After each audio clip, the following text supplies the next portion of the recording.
মাছ আকাশত মৃত্যুৰ কোলাহল।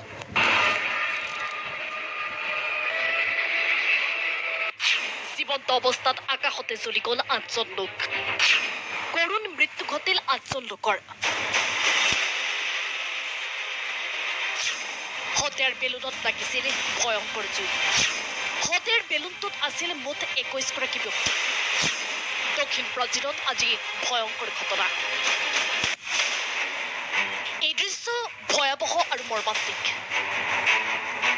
মুহূৰ্তৰ ভিতৰতে মাছ আকাশত জ্বলি গ'ল এটা হতিয়াৰ বেলুন। উৰণৰ মাত্ৰ কিছু সময় হৈছিলহে। প্ৰায় ১০০ ফুট উচ্চতা পোৱাৰ পাছতেই হঠাৎ বেলুনটোত লাগিছিল জুই। নিজৰ জীৱন বচাবলৈ বেলুনৰ পৰা জঁপিয়াইছিল পৰ্যটকে। মাত্ৰ এটা ক্ষণতেই জীৱনৰ বাবে হাহাকাৰ কৰিছিল বেলুনত থকা লোকসকলে। মুঠ ২১জন পৰ্যটক থকা বেলুনটোত জুই লাগি ভয়াৱহ মৃত্যু ৮জনৰ। প্ৰথমে প্ৰাণ ৰক্ষা পৰিল ১৩জনৰ। যদিও সংকটজনক অৱস্থাত চিকিৎসালয়ত ভৰ্তি কৰা হৈছে আটাইকেইজনকে।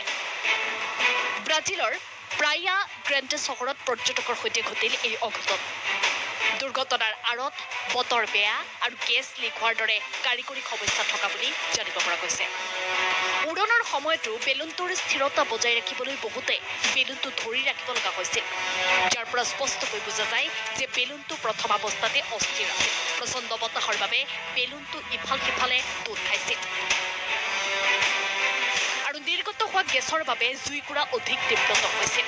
আৰু এনে তীব্ৰ জুইত আকাশতে জ্বলি গ'ল মুঠ ৮গৰাকী লোক।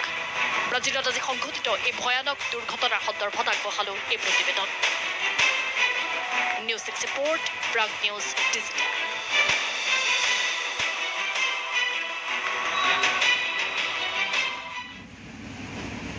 आज हम बात करेंगे भगवान शिव के अनोखे